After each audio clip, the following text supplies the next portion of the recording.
This is the GEPRC Smart35, and it is an entry in a new category of quadcopters with 3.5-inch props. And it raises an interesting question. What is the ideal prop size and quadcopter size for a sub-250-gram freestyle build? That's the question that we're going to talk about today, and we're going to just fly this quad a little bit and see how it does. I'm Joshua Bardwell, and you're going to learn something today.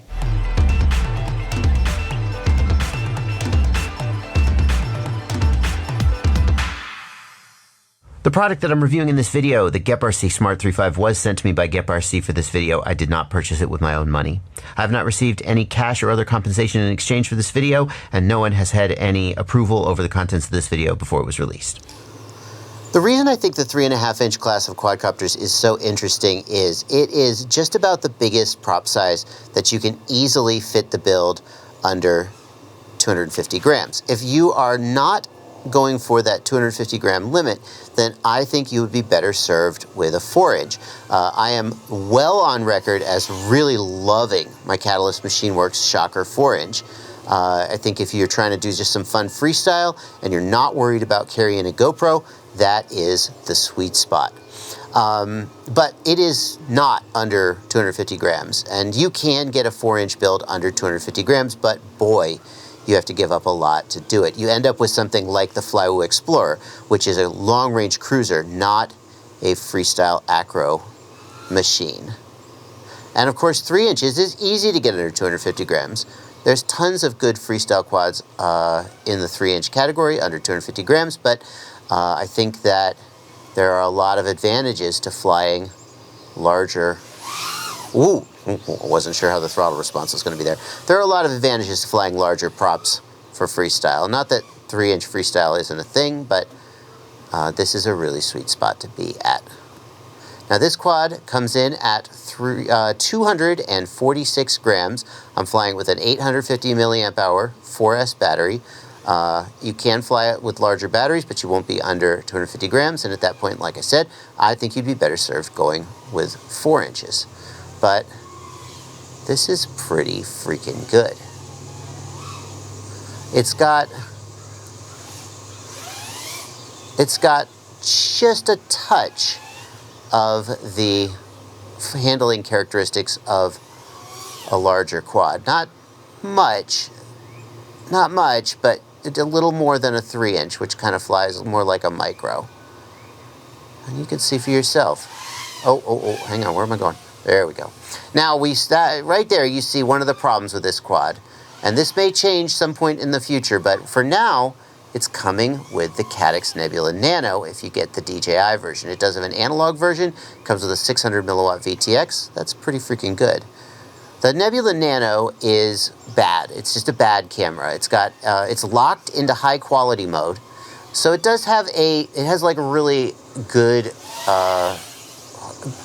detail. It has good resolution, but its best latency is about 35 milliseconds, and it's more commonly at 45 or 50, and that absolutely makes a difference when you're going into a tight area where you may not have the the opportunity to know what's coming. I can't tell you how many times while flying this quad I have just felt a little bit disconnected, especially the first time I went to fly it. And I've said this before, that the place where you notice increased latency is when you go from low latency to high latency. Suddenly you're like, oh, what's going on?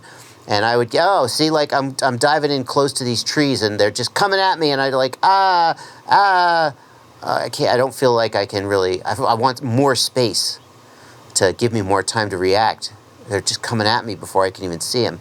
In addition, under the right lighting conditions, under the right lighting conditions, we get this kind of haze. Now that is, you can see it here right near the horizon. There's this kind of cloudy haze. I think that is probably because there's a plastic lens in the Nebula Nano, and if it was replaced with a glass lens, which you totally could do. Oh, see again. Oh, see, I just did not have the time to respond to that due to the latency. It's weird because the latency is reading 35, 36 milliseconds at the moment. I'm not going very far from myself. And there are times when flying the regular camera in low latency mode, that the latency goes from about 25 milliseconds at the best, it goes up to 35 milliseconds, and yet, in this case, I think now we're at 40. I think what's happening is that we're getting spikes. Our average is 35, but we're getting spikes much higher, and I'm feeling that, which is, I never thought I would say, oh, I'm really feeling this latency, because I am just not so much of a latency snob, if you will. Oh, hello. But there you go. Well, we're down to 3.7 volts. We've been flying for about 4 minutes, 48 seconds. That's pretty good for a 854S. But I think it's time to bring the quadcopter in. We'll get another battery, and we'll keep talking about it. Well, let's take a little break from flying to look at this guy on the bench. And we'll start with the frame. GEPRC has a pretty good history of designing really good frames. This is no exception. In some ways, this frame isn't very exceptional in that it's a pretty standard freestyle frame design. So you've got top plate, standoffs, and a solid bottom plate. As far as durability goes, these arms might look a little bit thin to you. They look a little bit thin to me, at least at first glance. This is 4mm. Yes, this is 4mm carbon, so it's got that going for it. And I have flown it. I haven't like just smashed it into a wall at full speed. Obviously everything will break, but I've flown it somewhat recklessly and crashed it, and it hasn't like fallen apart on me. So I guess we'll give it the benefit of the doubt when it comes to durability. As far as flight performance goes, solid bottom plates have worse resonance characteristics than bottom plates with removable arms. This is something that has been observed previously, and now Chris Rosser has come along. He's the aerothermal engineer is his actual training, and he's been talking about resonance and so forth, and he's sort of backed that up. I was about to say, yeah, but it was fine for me. But I gotta say, when I did the video where I compared the Insta360 SMO 4K to the naked, I can't find the Naked Hero 8 from GEPRC. Link to that down in the video description if you're looking for a naked camera. You could check them out. I did notice some jello in the Insta360. The Hero 8 Hyper Smooth does a pretty good job of hiding jello, but there was some vibration. So if you're looking for something that is just absolutely smooth, well, frankly, if you're looking for something that's absolutely smooth with specific intent of carrying a high-def cam or a naked GoPro like this, I don't think this is the one for you anyway. You're going to be looking at something like a Cinema. Well, I guess anything's possible. But to sort of make that make sense, let's go back to the weight question. This guy weighs 144 grams. We take this 850 milliamp hour 4S, which is towards the lower end of what they recommend using. I got about 4 or 5 minutes of flight on it, which is plenty. You could maybe go a little smaller. Now we're at 241 grams, so we're just under 250 grams. And if we take this into 360 SMO 4K, now we're at 275 grams, and we're over that 250 gram limit. So the premise that I'm working with in this video is that the main reason to pick something like this is that you're trying to get the best performance out of a sub-250 quad. And as soon as you decide you're going to carry an HD cam, now you're not sub-250 anymore, at which point, why wouldn't you just run a 4-inch? Or why wouldn't you run, yeah, anyway, that's my take on it.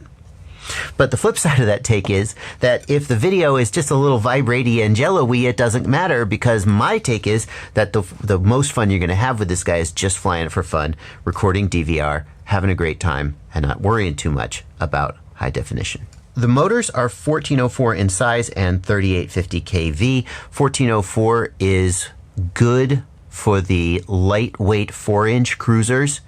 It is not a big enough motor to give enough torque for high performance freestyle on 4-inch props. For those, I feel like a 2004 motor is the sweet spot. But 1404 seem to do okay on these 3.5-inch tri-blades. It's hard to tell whether it's lack of torque in the motor or whether it needs a better PID tune. It did have some shuddering and some prop wash. So perhaps you could go for slightly larger motors, but you would be exceeding that 250 gram limit. And so I feel like this is acceptable trade-off for what you're getting. One of the coolest things GEPRC did in this frame design is to mount the Vista up against the top plate, not on top of the flight control stack. If you mounted the Vista on the flight control stack, it would add a lot of weight. They did the same thing, I think, on the GEPRC Crocodile. It would add a lot of weight on top of the stack, and it would cause a lot of vibration to get transmitted to the flight controller, potentially. It is soft mounted, so you got a little bit of shock absorption here, and there's a nice slot here that your battery strap can go through if you prefer, but the flight controller itself is completely separated from the Vista, and that's pretty cool. The flight controller in this build is a all-in-one with a built-in ESC and flight controller on a single board. And anytime you've got one of those, I think you have to ask the question of how the durability is going to be. This one is rated for 35 amps. It's a brand new flight controller released by GEPRC. This may in fact be the first quadcopter with it in it. So whether it's going to live up to its 35 amp rating, whether it's going to be durable in the field remains to be seen. Here's the pinout diagram for the flight controller. It is an F4 flight controller, so you will be dealing with issues related to UART inversion and so forth if you're using S-Bus or any other FreeSky receiver. It has two UARTs, but they've done something really clever here. So we've got UART 2 and UART 1 over here, full TX and RX for both of them. We have an S-Bus pad here, and that is linked to UART 1. I'll put a link to the user manual for this down in the video description in case you need to check it out. And here we've got R11 and T11, which really confused the heck out of me. What is that? That is a soft serial. So they've pre-configured a soft serial pad. If you want to do something like, you could use it for smart audio to your video transmitter if you wanted. You could, of course, they've got UART 1 over here, so that's actually what they would kind of plan for you to use. But if you needed a spare UART, it's there. You could use it for FreeSky SmartPort telemetry. There's various things you could use a soft serial UART for, and they've got one pre-configured for you. So that's kind of nice. You basically have 3 UARTs. The only catch being that you don't want to use soft serial for your receiver because you really want your receiver on a hardware UART. We've got buzzer pads over here and an LED strip pad here, and even if you don't run LEDs, LED strip is very useful because if you need to remap something, then LED strip pad always has a dedicated DMA channel and timer, and basically what that means is that you can always remap anything to LED strip and it'll work. If you want to know more about resource remapping in Betaflight and what you can remap where, I've got a video about that and I'll link it in the video description. It's a little advanced, but check it out, give it a chance. And that's basically it. We got our analog here. We don't have any special plug for DJI, so you'll be soldering to DJI if you end up using this flight controller for anything. And yeah, let's do a little more aggressive flying.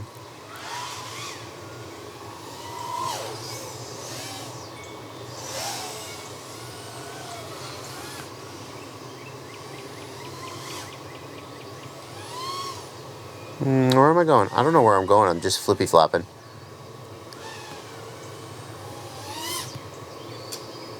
Oh, I heard that prop touch.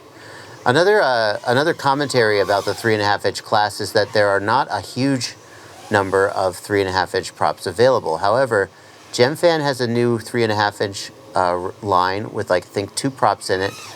And there's the Avon and Emax, as well as, of course, the GEPRC. So you get a little bit of selection in props by now, so that's not so much of a complaint. I've really got to turn right every now and then. I'm always turning left. See, I'll do right turns there when I've got an obstacle, but like going over an obstacle like this, I'll always choose left, given the choice, and it's just not cool. Oh, Jiminy. Don't end up in the tree, kids. Oh, flip. So that brings us to the end of the video, and as always, the question, should you buy it? And I think for a lot of people, the answer to this is going to be yes. If I was looking for a freestyle fun quad under 250 grams, and I didn't care too much about carrying a GoPro, especially if you're flying DJI, where the FPV DVR footage looks half decent. If you're flying analog, then I think you're a little more incentivized to carry a GoPro. But then maybe you just want to fly for fun and you don't really care about DVR. If you're in that situation, I think something like this would be very, very tempting. The other one that you got to look at if you're shopping for this would probably be the Emax Babyhawk 2 HD, which is also 3.5-inch, very similar in specs, very similar in weight. One catch is I don't think the Babyhawk 2 comes in an analog version. Not 100% sure about that though. So if you're looking for an analog 3.5-inch freestyle, it's this, and nothing else is coming to my head off the top of my head. There will be more. By the time you're watching this video 6 months from now, there will probably be a ton of 3.5-inch freestyle quads, because I think this is going to be really the sweet spot for sub-250 freestyle, at least without a GoPro. You want to carry a naked GoPro? Go down to 3 inches, and now you've got the additional weight, that extra 20 grams, 25 grams, to get that naked GoPro on there.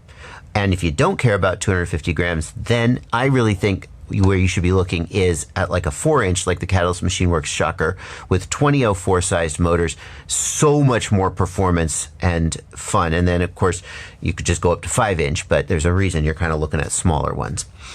Links to this down in the video description if you decide to pick it up. It is an affiliate link, and what that means is that you make any purchase, click the link, do your shopping, make any purchase. You can buy this, you can buy anything you want, and then I get a small commission, and it helps me out. Doesn't cost you anything, and it's a really easy way to help support the channel. That's gonna do it for this video. Thank you so much for watching. Happy flying. What are you doing in here? The least you could do is subscribe or join my Patreon, or like, just here's another video I picked out for you. Jeez.